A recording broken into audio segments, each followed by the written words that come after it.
Welcome back to my channel শুভনডার বিপ্লব। সকলকে জানাই স্বাগত। আজকে রাত 9টার সময় ব্লগটা স্টার্ট করলাম। আর তোমরা দেখতে পাচ্ছ যে আমরা গুছিয়ে নিয়েছি, কারণ আমরা কোথাও একটা যাবো, সেই জন্য। কোথায় যাবো তোমরা ফার্স্ট টু লাস্ট এন্ড অবধি দেখতে থাকো, তাহলে জানতে পারবে। আজকে আমরা যেখানে যাচ্ছি সেখানে কিন্তু সকাল সকাল যাওয়ার কথা ছিল, কিন্তু সকাল সকাল যাওয়া হয়নি। মিষ্টির বাবা কাজের থেকে বাড়িতে এসেছে, তারপরে কিন্তু আমরা গুছিয়ে গেছি, রওনা দিয়েছি। টোটোওয়ালা বলা ছিল, টোটোওয়ালাও চলে এসেছে। আমরা দেখো উঠেও পড়েছি। এই দেখো বন্ধুরা, আমরা কিন্তু চলে এসেছি। আমরা যখন গেছিলাম তখন অনেকে ছিল, আবার অনেকে ছিল না। প্রচুর লোক নিমন্ত্রিত হয়েছিল বলেই আমরা অত রাত্রে গিয়েও কিন্তু লোকজন ছিল।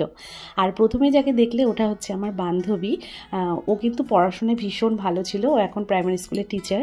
এ হচ্ছে আমার বড়দির বড় মেয়ে, এটা হচ্ছে বড়দি। আর ওই পাশে দাঁড়িয়ে আছে, ওটা হচ্ছে শেষদি।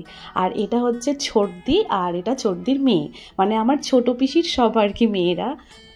আমরা যখন ওদের বাড়িতে গিয়ে পৌঁছেছি তখন ঘড়িতে প্রায় 10:45 বাজে। যাই হোক, আমরা গিয়ে কিছুক্ষণ বসেছিলাম, সবার সঙ্গে কথা টথা বলেছিলাম, একটু ভিডিও করলাম, ফটো তুললাম। তারপরে আমি এসে একটু কফি খাচ্ছিলাম, আর মিষ্টির বাবা আর মিষ্টির ঠাম্মি হচ্ছে ফুচকা খাচ্ছিল।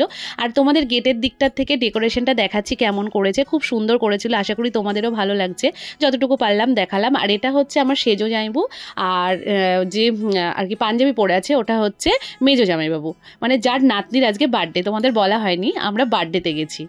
আর এটা হচ্ছে ওই মেজো জামাইবুর আর কি দুই বৌমা, বড় বৌমার ছোট বৌমা। মিষ্টির বাবার বাড়ি আসতে দেরি হয়ে গেছিলো, রাত্রিবেলা যেতে ইচ্ছে করছিল না, এত ঠান্ডা পড়েছিল আর প্রচণ্ড কুয়াশা ছিল। কিন্তু কিছু করার নেই, দিদিরা এতটাই ভালো মানুষ, আর তার মধ্যে বাড়ি বয়ে নিমন্ত্রণ করে গেছে। সে যাই হোক, ফোনে করলেও কোনো ব্যাপার ছিল না, এবার না গেলে কেমন একটা খারাপ দেখায়, ওই জন্যই আমরা সবাই মিলে গেছিলাম।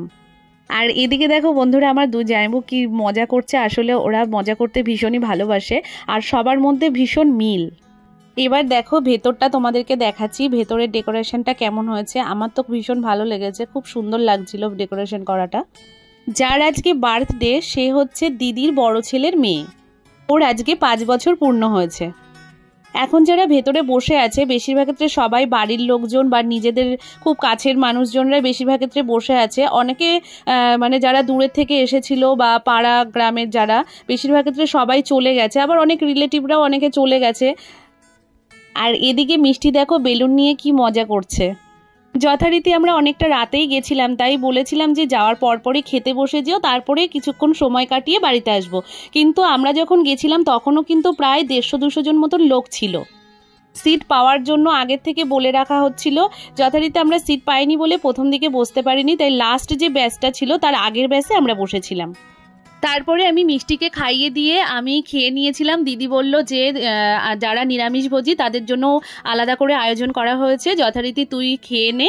তাই আমার জন্য নদি বসেছিল, তাই নদি আর আমি পরে খেয়েছিলাম। খেয়ে দিয়ে তারপরে আমরা সবাই এই দেখো বাড়ির দিকে চলে এসেছি। আজকের মতো ব্লগটা এই পর্যন্ত। Good night, by.